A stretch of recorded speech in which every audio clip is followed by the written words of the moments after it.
I want you to try something for a second. Just tap the surface of whatever's in front of you right now.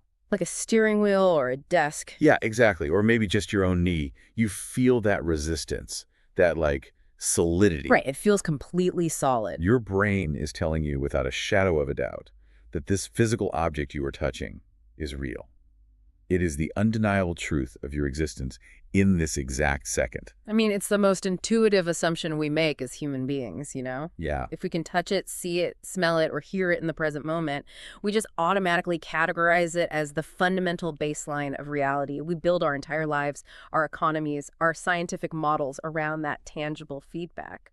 What if everything you just felt like, everything you're looking at right now is actually the illusion? Oh, wow. What if the physical world you're interacting with is nothing more than a passing cloud, and your dreams, your wandering thoughts, the very subconscious architecture of your mind? What if that is the true eternal reality? That is quite the paradigm shift. It really is. Yeah. We're looking at a framework today that completely flips the script on how we navigate our daily lives.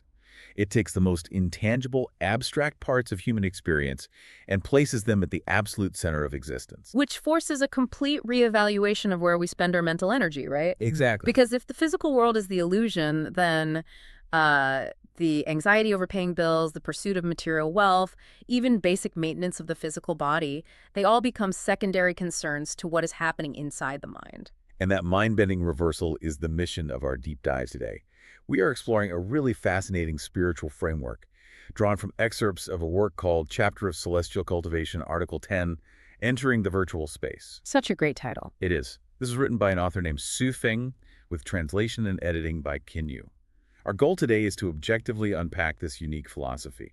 We're going to map out how this framework redefines the virtual versus the real and explore its ultimate, frankly astonishing roadmap for escaping the burdens of the physical world to reach what it calls the Elysium world. But before we get into the actual mechanics of this philosophy, it's crucial to establish the parameters for our exploration today. Good point. This material makes absolute claims about the nature of the afterlife, the literal mechanics of immortality, and the existence of specific spiritual hierarchies. Our objective today is not to validate these claims as universal empirical truths, Right. nor is it to debunk them. We are just here to act as neutral guides through the architecture of these ideas. Regardless of your personal belief system, the psychological and philosophical framework presented here is incredibly intricate, and it asks questions about human consciousness that are just, well, they're worth wrestling with. Okay, let's unpack this. The entire foundation hinges on a massive, almost aggressive redefinition of two words we use constantly: virtual and real. Yeah, and we really need to clarify what virtual means here. Exactly, because when Zuifeng talks about virtual space, put video games or the metaverse completely out of your mind. Oh. Virtual space, in this context, is the repository of images in our minds. Right, it's our subconscious. Yeah. The space where our thoughts wander when we close our eyes or dreams. Oh, but it goes further. It actually categorizes our entire past and our entire future as virtual space, too. Which, isolating the past and the future as virtual, is a profound philosophical maneuver. Yeah. By doing that, the material world is reduced to this razor-thin margin, the exact split-second present moment. It's so tiny. It is. If you are not perceiving it right now with your 5 physical senses, vision, hearing, taste, smell, and touch, it is not part of the material world. Yeah. And because that present moment is constantly vanishing into the past, the physical reality is described as incredibly fleeting. The text literally refers to it as a passing cloud. You try to grab a cloud and your hand just goes right through it, right? It's already gone. Yeah. So if physical reality is just this vanishing vapor, the pursuit of it becomes a trap. The ultimate goal of cultivation, as laid out here, is to attain immortality by breaking through this obsession with the physical barrier. You have to grasp the virtual, the non-material antimatter world, because that space is actually far vaster, more magnificent, and much more suited to the free existence of life. It's a total inversion of how we normally think. It makes me think about VR technology, but inverted. It's like we're all wearing clunky, heavy VR headsets, right? Yeah, I like that analogy. But the text argues that the headset is our physical body. We spend our whole lives thinking that taking the headset off means entering the material world. But this philosophy suggests the headset is the illusion, the digital, expansive mind space we already exist in our dreams, our subconscious, that is the true boundless reality. Building on that headset analogy, if the body is the hardware, then our sensory inputs, hunger, pain, cold, fatigue, are just localized feedback mechanisms, keeping us tethered to a very limited simulation. Just a simulation. Right. The mind space is the actual limitless environment. And to illustrate what existing in this limitless environment feels like, the framework provides a really specific example, an intangible realm called the home of Chanyuan celestials. And this home isn't described as some sanctuary made of bricks and mortar. It's an illusory shared space. You don't see the physical bodies of its members. You sense their spiritual presence. Yeah, it's purely non-physical. Exactly. When thoughts and hearts enter this space, there is a profound sense of freedom, warmth, harmony, and love filling the air.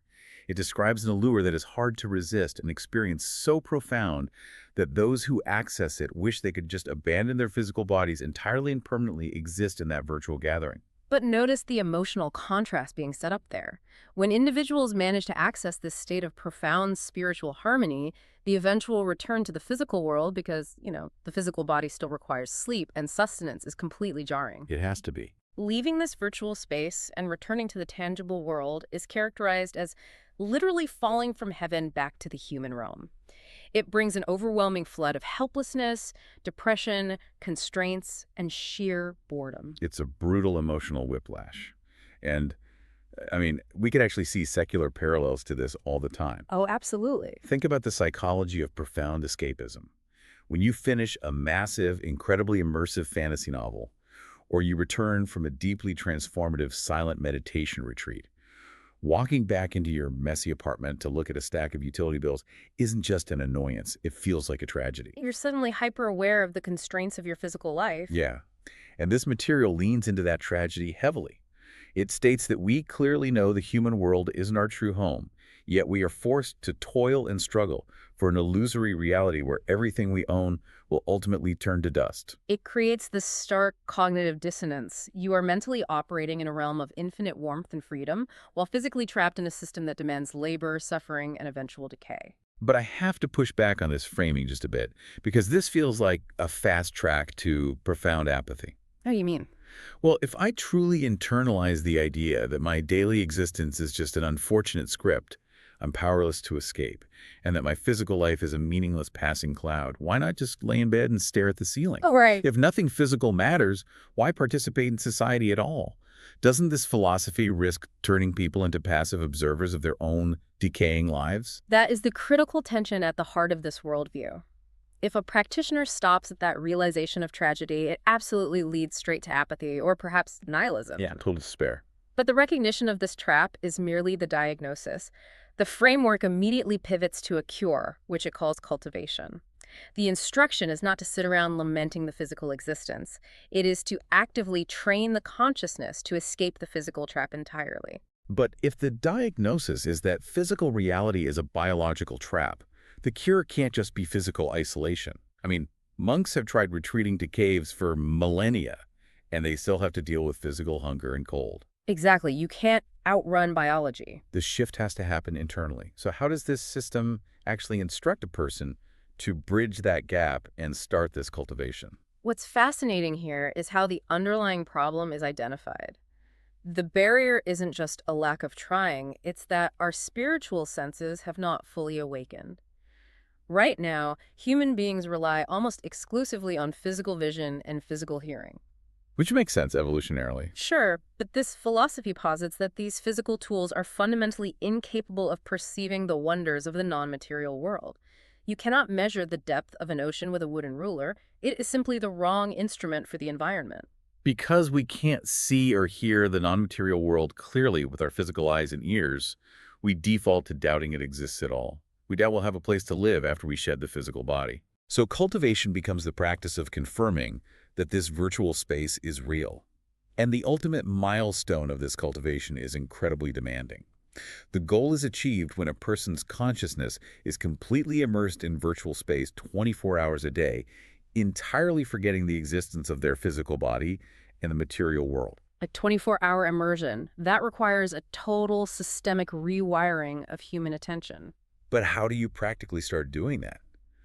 If you are trying to ignore the physical world, your physical senses are constantly screaming at you. If you're hungry, you feel it. If you step on a sharp rock, you feel it. Yeah, the physical world is very loud. It's like the non-material world is broadcasting a beautiful symphony all around us, but we are like old radio stuck on AM. Oh, I like that. We are only picking up the static and the loud local stations of our physical needs. Cultivation seems to be the process of upgrading our internal hardware, slowly turning the dial so we can finally tune in to the FM frequency of the virtual space. And once you lock onto that frequency, you realize the symphony was always playing. You just lack the spiritual antenna to pick it up. And if we take that AM/FM radio analogy a step further, the issue isn't merely that the dial is stuck, it's that our physical bodies are actively generating a massive amount of static. Every biological need, every social anxiety, every sudden loud noise in your environment that is AM static, aggressively drowning out the delicate FM signal of the virtual space. So true. To overcome that static, the framework points to the subconscious as the primary bridge. We might not be able to visually confirm the afterlife right now, but our subconscious is subtly, indistinctly guiding us toward it. By experiencing brief flashes of harmony, like the warmth found in that home of Chanyuan celestials, we get a weak verification.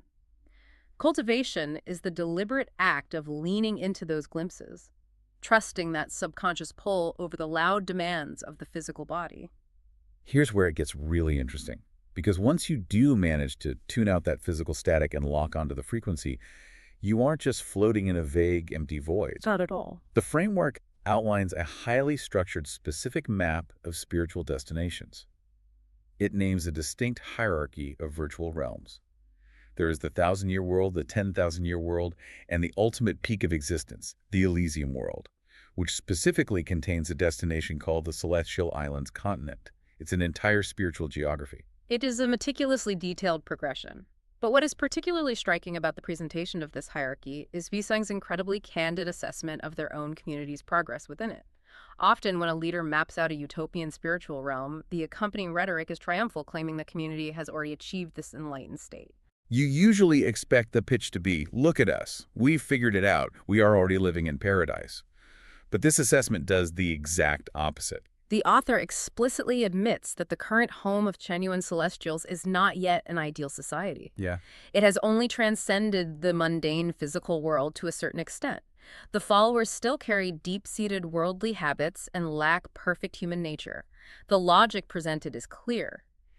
If the community actually possessed perfect human nature, their gathering would be a literal, virtual replica of the 1,000-year world manifesting right here on Earth. Wow. The fact that it isn't proves they are fundamentally flawed. And despite acknowledging the profound flaws of the followers, the leader makes incredibly bold claims about their own authority. They explicitly state, I know exactly how to enter the 1,000-year world, the 10,000-year world, and the Elysium world. Right, a huge claim. They assure the reader this is absolutely not deception, claiming to possess special spiritual wisdom and stating they are not an ordinary person in the conventional sense.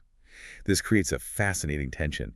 You have a leader holding the absolute perfect map to paradise, but they are trying to navigate a vehicle of the followers that keeps breaking down because of basic human habits. That tension breeds a profound tone of urgency and frustration within the text. There is a recognition that many spiritual seekers spend entire lifetimes trying to cultivate immortality, yet this specific group of followers has only been on this path for a year. There is this vivid metaphor used to describe the followers. They are compared to fruit on a vine. The author says the fruit is not only unripe, it hasn't even taken shape. Yeah. And as a leader, no matter how desperately he wants them to succeed, he cannot forcefully pluck an immature fruit from the vine. He uses a phrase that really stuck with me.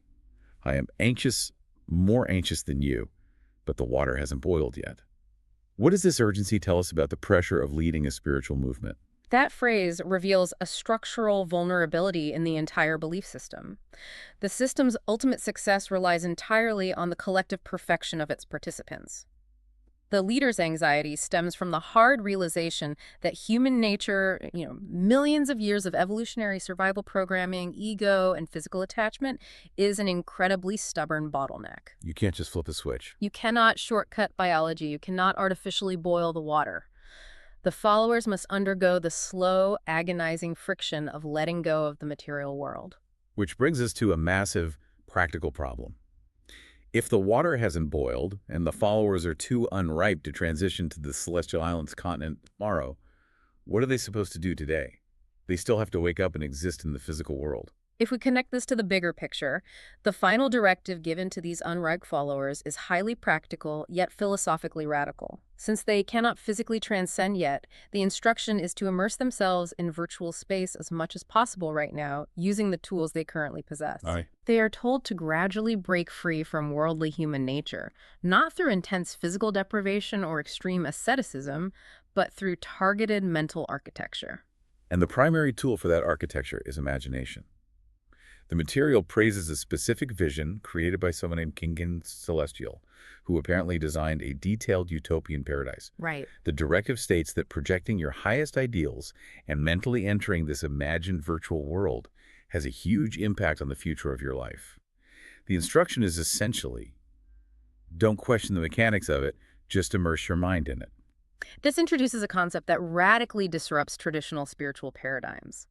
The framework declares that learning to live in this virtual space, allowing the heart and mind to transition into an imagined utopian state in advance, is actually a more important method of cultivation than reading scriptures. So what does this all mean? I really struggle with this part because telling your followers to prioritize their own internal imagination over the reading of established ancient scriptures feels incredibly subversive. Oh, it's a huge departure. Isn't that an incredibly dangerous amount of autonomy to hand over to followers you just described as unripe fruit?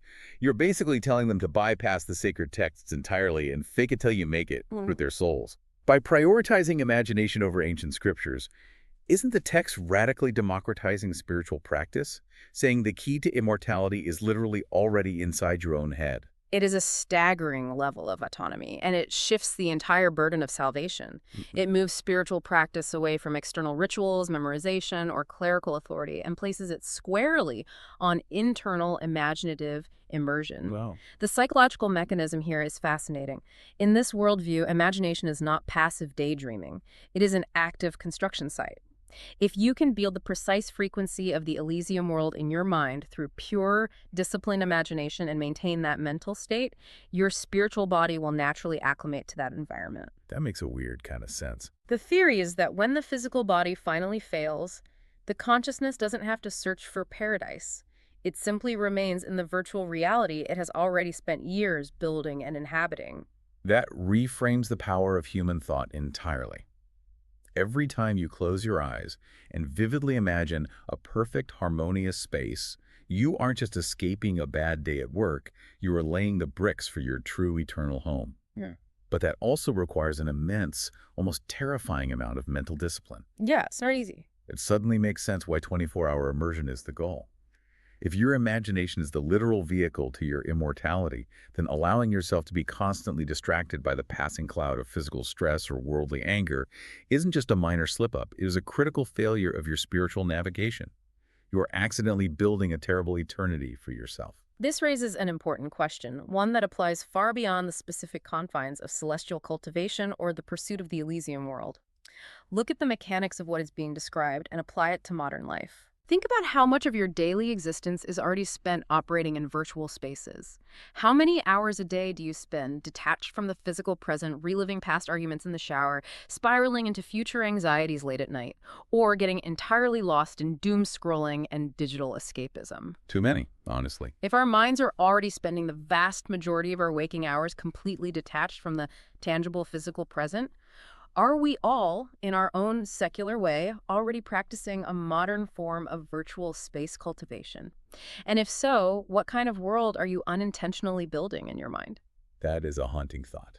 If imagination and internal focus are actively building our reality, then our daily habits take on a massive weight.